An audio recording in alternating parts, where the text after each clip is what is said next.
So welcome along. My name is Kath, and today's webinar is all about cell counts with a bit more of an overview compared to the previous ones we've done where we're looking at a general list. So we're going into a bit more of a trend idea there. Also a nutrition angle, looking at protein, intercepts, and a bit of fat and protein ratios as well. It's a usual Teams meeting, so there is a chat facility. If you have a question at any time, do pop it into there, or the Q&A. I'm not sure what the difference is between those two. They look to have the same function, but do ask me as we go through, and I will come to those at the very end. Okay, so hopefully you can hear me all right. I will share my screen as well. There we go, not that screen, I want that one, there we are. And just bear with me a second. That's it. Oh no, I'm going to put that one up there. I can see you all at the top. Marvellous. Okay, so we are going to be looking at cell count status under the production menu. We have cell count report, so that's the usual one. Most people head for that straight off, which is your individual cell count list for this recording, plus a few historic ones. We want to look at SCC status. Now, we did change all of this kind of area fairly recently, a few years back now, but we've kind of consolidated this particular element of it. So if I go into this one, we straight away have a graph showing all the trends over the last couple of years. Now there's a cell count threshold up here firstly, so each one of these, where you see them, apply to that particular page in question. So if you want to alter your threshold, you can do it up there first, and then it will immediately have an impact just on this page. So this is fairly self-explanatory, but I'll go through it anyway, just in case this is all new to you. So we've got chronic, repeat, first and new, and you can see the proportion of these over time. If I hover over the mouse, it will show me what the actual figures are. So looking at this from an overall perspective, what are chronic cows? So these are cows that have had a higher recording this month and last month. Now I say month, it could be this recording and last recording. So if they are recording, different intervals to that, then that's what it's using overall. Okay, so red area, red is always kind of our warning figures. We can see then there's a bit of a fluctuation on this over time. So it has a bit of a peak around about July, that time sort of there. Repeat cows, that's the light blue. So this comes and goes, but not overly bad. So repeat cows are where they are high this recording. They were low last recording, but they've had a previous high somewhere else. First infection, that's the yellow. So this just pops up now and again on this particular herd. So first infection, the very first recording after calving is high. Compared to new, in the purple, so these are cows that have had a high cell count for the first time in their lactation, but it's not the first recording. So they've calved in okay, and then it's possibly popped up. It could be second, third, fourth recording, however long, but those are new cases potentially. Then we're looking at the green areas, so recovered cows, first uninfected and clear, never any bother. So they're kind of all that lovely shade of green, just as a going along in the background quite nicely. So you can see the proportions here, and if you have a bit of a mountain range going on, you can always hide these out of the way. So I can get rid of, well actually she says I used to be able to do that, perhaps I can't now. No, that's in another graph, sorry. We can't hide those, but you can hover the mouse over to get the percentages anyway, that's fine. So a bit further down, always scroll down on these pages on Herd Companion, you never know what you might find. These are the actual figures then, so as well as our percentages on the graph, we can see the actual numbers that equates to. So it's all about herd size, of course, so how many cows were actually milked on that recording, what the herd average cell count is to start with, but as with averages, it's all very well asking for an average, but that can distort, what's going on at either end. Proportion over 200, so that's 16% out of the 145, which equates to then these 4 categories here. So anything new, first, repeat and chronic is over that threshold. And then you've got the other cows to worry about there. So what we can do, if we want to identify who those 12 are, if we've got numbers that are creeping up, you can see the overall trend here as well. The graph always much clearer. I can go back to the Swift cell checker from here, which is also SCC report here, and also Swift cell checker. So there are a few instances where certain reports appear in more than one place. So Swift cell checker, it's the usual individual cell count report for sure, but what I can do here is say, type in the word chronic, and then I've got those 12 cows. So yeah, 12 items selected. We know then those are my chronic cows for now. These are the cell counts for this recording. That was last month, so we're expecting 2 to be above, hence the pink areas there. Okay, yeah, it's this pie chart that you can move the segments off. Apologies for that. Right, so if I go back to my status, and then again back to there. So this is very much what's happening across in the lactation in terms of overall herd trends. Our next tab shows us the dry period.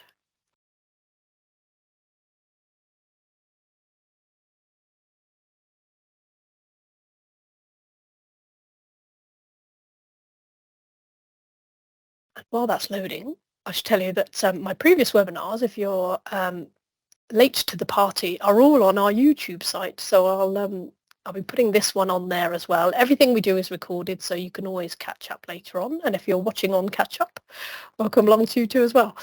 So dry period, again, threshold. Which recording date do you want to refer to? So this might be relevant if you're perhaps block calving herd. This time of year, there may not be much happening in the dry sense anyway, so we can always go further back in time. Very simple calculation worked out here between 2 parameters, really. Was the cell count low before drying off or high? So simply using that 200 threshold. And what is the cell count after calving? Is it low or is it high? So then we've got these 4 segments to determine, what's happening with our overall trends here.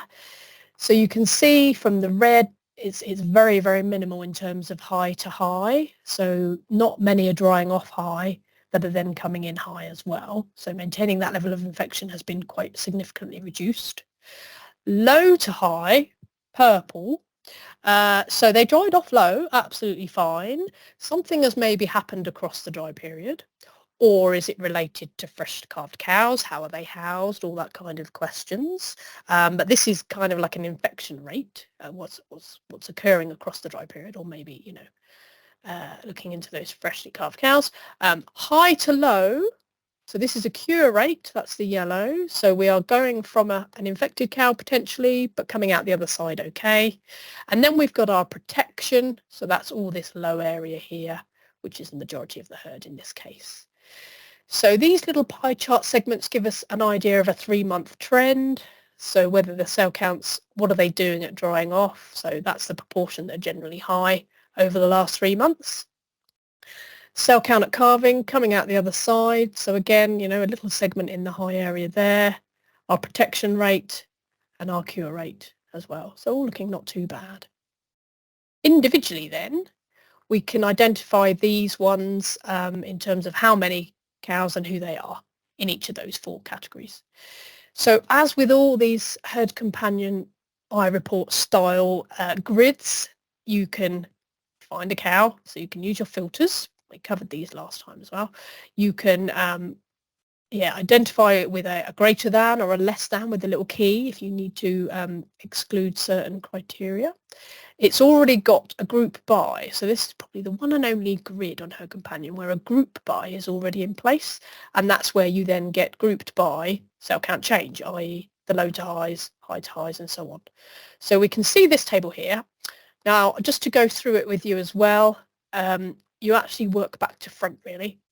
Second to last cell count in the previous lactation. So this is where they've come from.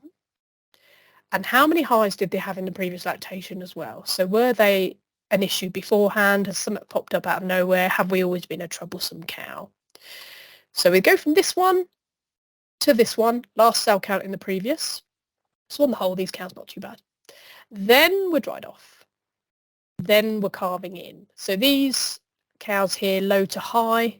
So that's the low one. And then they're calving in, and this is the high one. And the number in brackets refers to days in milk at that first high. So again, they're classed as a first in terms of the other categories as well. So you can draw out quite a bit from this, particularly with back history. So it's always useful to see, you know, for our high cows, previous lactation was no better, for example. So we've still got a sort of running infection going on with those ones. High to low, you know, we're clearing up a lot equally as well. So we've gone from this kind of level down to double figures. So it's you know, something is working in that realm there. Okay, so that is the first segment of my presentation. I'll just pause a minute in case you have got a particular question on what you've seen so far. It gives me a chance to have a quick drink as well. All good, I'll carry on. Staying on our production theme, we can go down and to the left. We've got protein analysis. And again, this bit has been rejigged only ever so slightly, made into a more modern graph.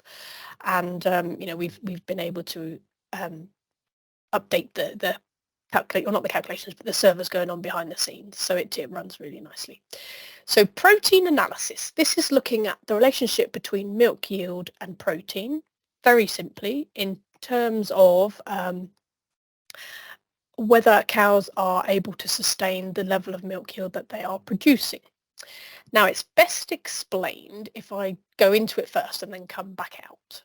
So, for example, we've got then here, these red lines refer to the average yield. And again, you can see if you hover the mouse over what the values are for each recording.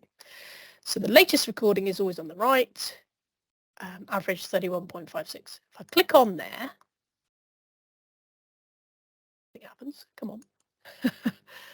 There we go. So that takes me into the raw data behind, and then it works out the intercept. So if I go through this, you'll see what I mean. And I've got some other examples as well where it becomes more relevant. So what we have for every cow in the herd at that recording, very simply, plotting milk yield against protein. That's what all these dots refer to, and you can identify individual cows like so. They're color-coded according to fertility status and also days in milk. So we've got a general trend, this best fit line, showing the general overview of those cows, where they're fitting. And then we have a straight line at 3.2% protein. So anything above that, we're considered to be in neutral or good energy. Anything below, possibly negative energy. And where those two cross, I'll just point the mouse there, is the protein intercept. So this, as a collective herd, is the level at which they can sustain that protein without going into negative energy, without milking off their backs. So for this particular recording, we're around the 39, and actually in the corner here it tells you, so 39.56, that's the protein intercept, so we can sustain that level of yield.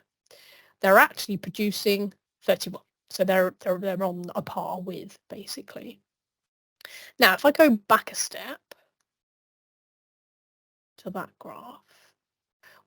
With this one, the black line, that intercept there's that 39.56, it's well clear of the yield that they're actually doing. So in other words, there's no particular problems for the majority of these readings, actually. So that's where it's, you know, nothing to see here kind of thing, no worries at all. But from a nutritionist angle, you know, you're coming into Her Companion, you've got the notification that this farm has recorded again. So we can just take a quick peek into here and see, right, do I need to delve into the proteins in a bit more detail? How is the herd looking as a whole? So the types of graph that you might see, let me pick out this one for you. There we go. So this is just another herd that I found, and you can see the black line is within the red quite significantly in a lot of cases. So these are months possibly of concern where yield is actually above what they are able to sustain. And the cows will naturally cut back in any case in order to combat that, so they're not losing condition.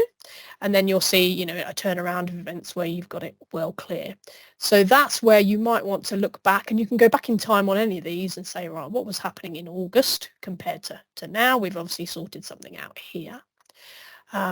That's where you get the difference in graphs. So for a lower intercept, and again, this is just an example, for this herd, now this is a totally different herd. So our cutoff here is around 40. Whereas this one, you know, potentially we can do a lot more. We're up at 45. So it just gives you the different range and where it might be a change in feeding, something along those lines. Let's go back to her companion.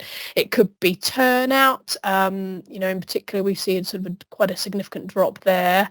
Because block calving, it's important that you're looking at how many cows are in the milk at the time in any case, but it's all indications of negative energy, so worth having a look here. Then you can drill down and, as I say, look at groups and individuals. There is a little explanation button there to refer back to as well. If numbers are more your thing, you can sort of scroll down here and see what the two figures are compared to one another. And again, look for a particular date in time when something might have happened. Okay, and then the next area we've got fat protein ratio. And again, it's a very, very simple concept, really.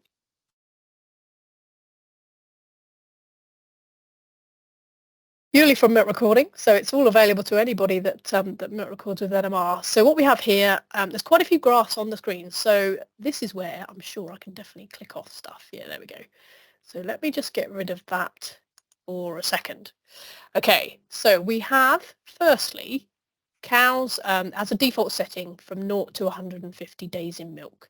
So if you want to expand that, you can absolutely overwrite that figure and then update. So that refers to the grey lines. These are the number of cows in each recording. And again, hovering the mouse tells you how many cows. So actually we're right down low here, 1 cow milk there, so block calving herd, and then we're creeping in a 42, and then we get to a few more, 105. So that's one scale on here relative to the left-hand axis. We've got a green band where our sort of normal range of fat protein ratio would be sat. And the green line I've just left on is the balance. So just shows you the proportion of the herd that are in balance for fat protein ratio. What our balance is determined by is this range here. So we're saying that 1 to 1.5 is normal, in balance. You may need to tweak that therefore for Channel Island breeds, for example. So you can certainly adjust those figures there. Then if we bring in average, we've got a blue one. Let's get rid of that for a moment. So now we're looking at the percentages on the outside again in terms of what our average fat protein ratio is. And it's well within the green band there anyway, so that's all good. So we're really looking for extremes on here. Below fat protein ratio percentages, so this is hovering along the bottom, which is all good really. So there aren't too many cows, there's nothing extreme in terms of proportion of the herd that might be in a low ratio.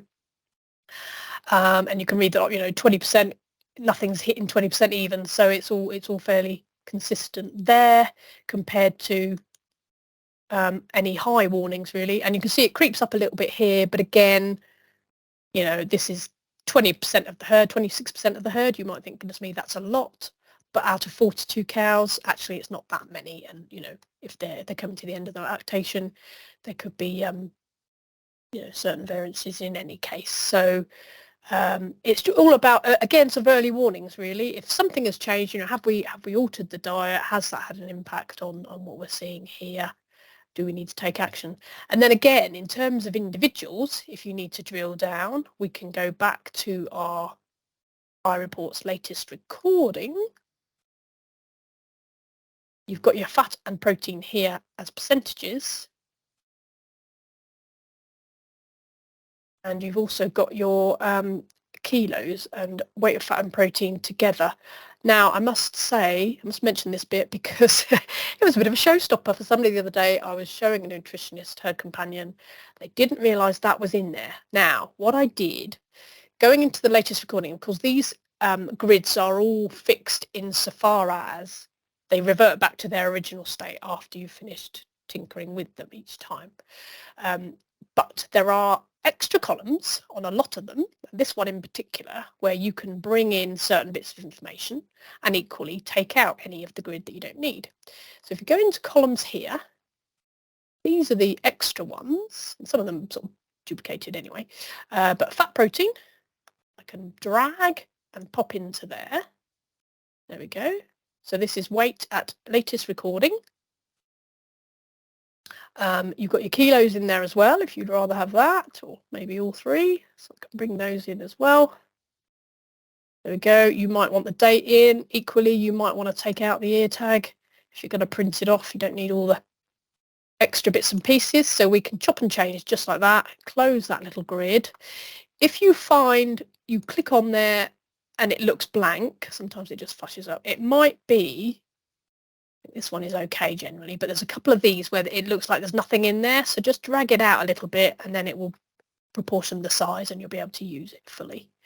So then we can see, okay, in terms of, weight of fat, whatever parameter you want to look at in terms of extremes, you can sort by, click on the header. You can filter by again if you want a greater than, less than, that kind of thing. And then export as a spreadsheet once you've got the cows that you want to focus in on. Okay.